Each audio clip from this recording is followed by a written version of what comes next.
I thought I'd best be really honest with you. I'm really terrible at predictions. I'm somebody who bet heavily on the mini disc, on Nokia, and also on Volkswagen Diesel. Take it all with a pinch of salt. I'm going to give it my best shot today. And often when thinking about social investment, there's a particular scene that comes to mind from a film that I think is one of kind of the great canons of Western art. It's the 1980s movie Plane, Trains and Automobiles. And there's a great scene in it when John Candy and Steve Martin are in a car. I can't remember how they're in that car, but they're driving on the wrong side of the road. And kind of Steve Martin is kind of absolutely terrified by this and kind of goes to John Candy as he sees somebody coming the other way. He's telling us we're going in the wrong direction, to which John Candy goes, "Nonsense, how does he know where we're going?" And there's something about that I think kind of speaks to the heart of the advocate of social investment, which, and I'll count myself very much in that camp. You know, feeling that we're making a lot of progress, but a lot of signals that kind of suggest that things might be going in the other way. And I think that will be kind of the tenor of what I will try and present to you about social investment over the next 5 years. Progress, but probably uneven progress. And I think that would be really great for us to explore in discussions today. So, what about social investment over the next 5 years? I think the key message is, from where I sit, social investment is here, and social investment is here to stay. Over the next 5 years, we'll see more investments, we'll see more track record, but there'll still be a question over whether social investment is relevant for the majority of BCS organisations. I think what will happen is we'll come to ask, is that a relevant bar to set for social investment, that it kind of works for the majority of BCS organisations, or is it a particularly good thing for some BCS organisations out there? So that's all very high level, that's kind of big hands stuff. I thought I'd go into kind of a bit more detail of what we could see over the next 5 years. And in some way, it's easiest to go back 5 years and say what's happened over the past 5 years, because I think it's been a real period of activity in the UK. We've seen new institutions, we've seen new financial models, new networks, and kind of new insights about this whole space. And I'll just go through those very, very quickly. On the institution side, I mean, we have Big Society Capital here, we have Access speaking as well, so kind of institutions dedicated to trying to grow out a social investment market.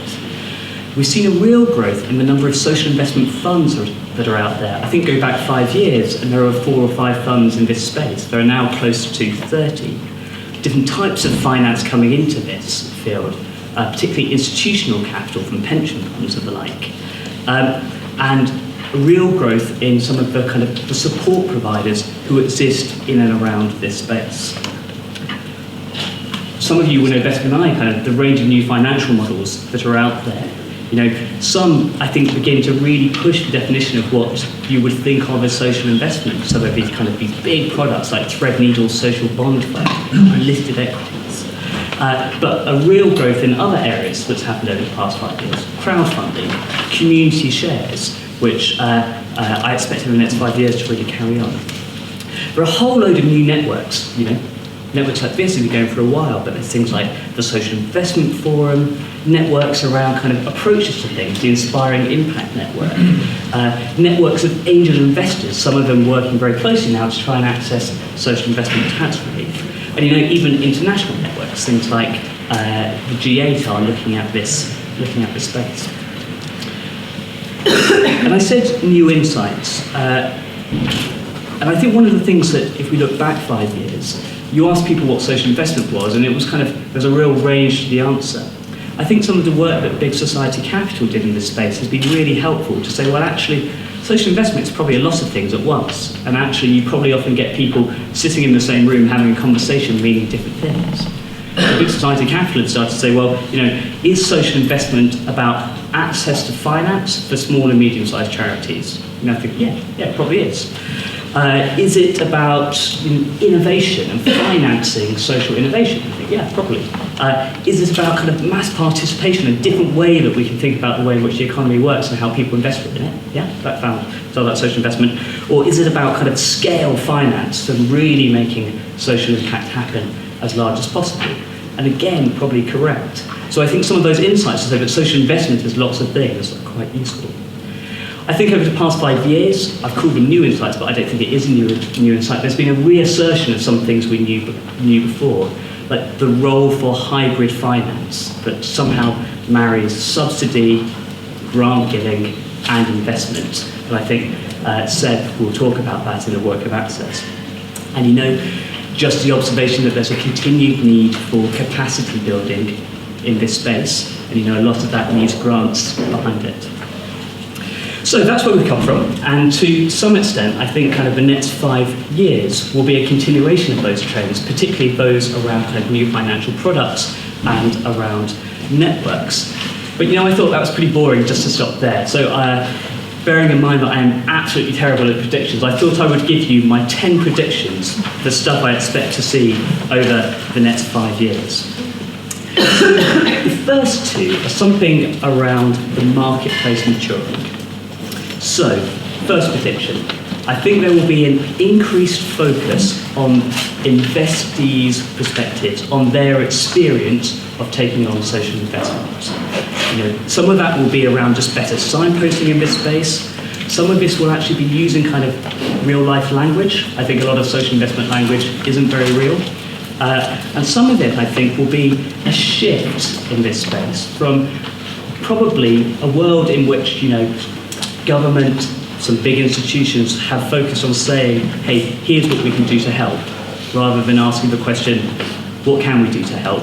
What tools do you need to access social investment? I think the second prediction is we're going to see greater transparency in this market. I think we're already seeing that from the work of a lot of people, FSE, Big Society Capital, and many others. I think that greater transparency will be around deal flow and performance. I hope to see greater transparency around impact. Let's see whether that occurs. I think a lot of work, though, will be needed to really draw out the insight from this greater transparency. And I think that's a question that organisations like Access are going to work very, very hard at. So those are the first two predictions. The second two predictions are in the space of kind of who's in this area. Prediction number 3, I think there's going to be a broader range of social impact businesses emerging. Currently, there are around 180,000 regulated social sector organisations in the UK. There's an equal number of businesses, straight up kind of companies limited by shares, that claim that they have a social or environmental mission at their heart, which is interesting, Some do, some probably don't when you look into it. But I think this is an interesting space for social investors. On the one hand, these are companies that can be quite well placed to take on investment. On the other hand, there are so many questions to ask about, well, how do you know that mission is real, and how do you lock it in, and how do you signal it to consumers? But I think there are going to be many, many more questions around that sort of space. I think there's also going to be greater involvement from the general public. Number 4, more involvement from the general public, so more social savings products. I think a greater number of pension funds are going to come into this space. And I think there are going to be important questions for places like the Financial Conduct Authority about how you regulate some of this space, because it's really, really confusing. It exists somewhere between where we think kind of main commercial markets are and where we think kind of giving is and charitable giving. And I think there's probably more work that's needed there. The third area is around what are likely to be the growth areas for social investment over the next 5 years. Prediction number 5. I think there's likely to be much more outcomes-based commissioning. Now, you've had somebody from the government speak for 10 minutes without mentioning social impact bonds, so congratulate me on that. There's definitely going to be more of them.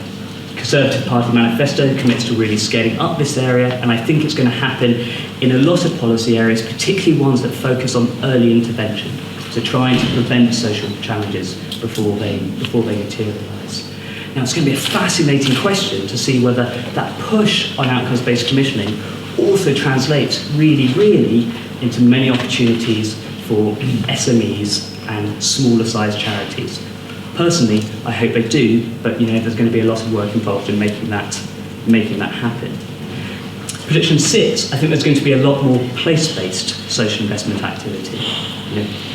Right here in Birmingham, you're leading that, but in other places I think it's slower to emerge. But we're starting to see a greater number of locally based networks, of funds, particularly some linked to high net worth individuals in those areas trying to invest. And some of this obviously linked to where government policy is going to, with a greater focus on devolution and the role of combined authorities in cities.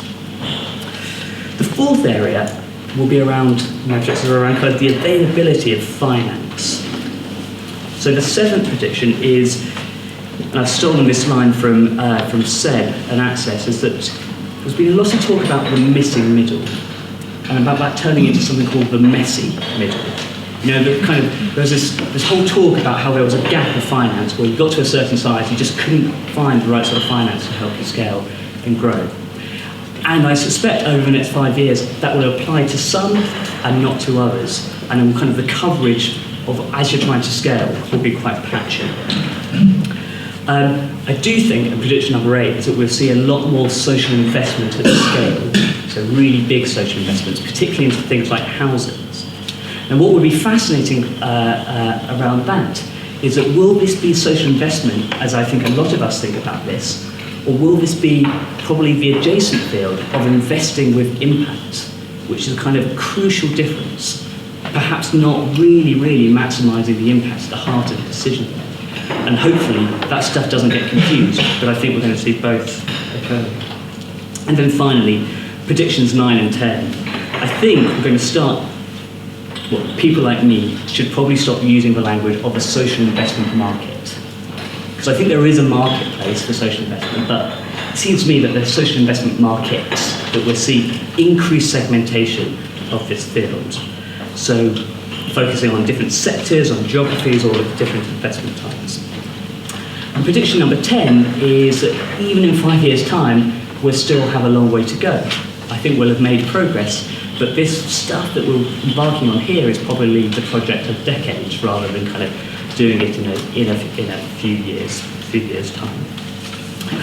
So, 10 predictions there. That an increased focus on the venture experience, greater transparency in the market, a broader range of businesses trying to operate around this space, more investment from the general public, more outcomes-based commissioning and more place-based investing activity, the missing middle transforming to the messy middle, more social investment at scale, probably talking the language about social investment markets rather than a market, and that we still have a long way to go. And in summary, to try and kind of pull together from that long list something that's helpful to take away, it strikes me that some of those are a continuation of what's going on at the moment, and hopefully an ironing out of some of the creases that mean that social investment isn't working as well as it could do for as many organisations as it could work for.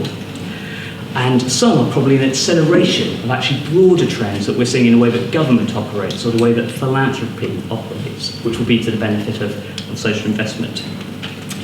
So as I say, kind of personally, I'm really optimistic about this. I think there will be progress. I suspect over the next 5 years it will be an uneven progress, but it will be progress nonetheless. So I'm looking forward to the discussion of that. I'm looking forward to your views on particular, if that progress is going to be uneven, what sorts of things should organisations like mine, like Big Society Capital, like Access, what should we be focusing on to try and address some of that? Thank you.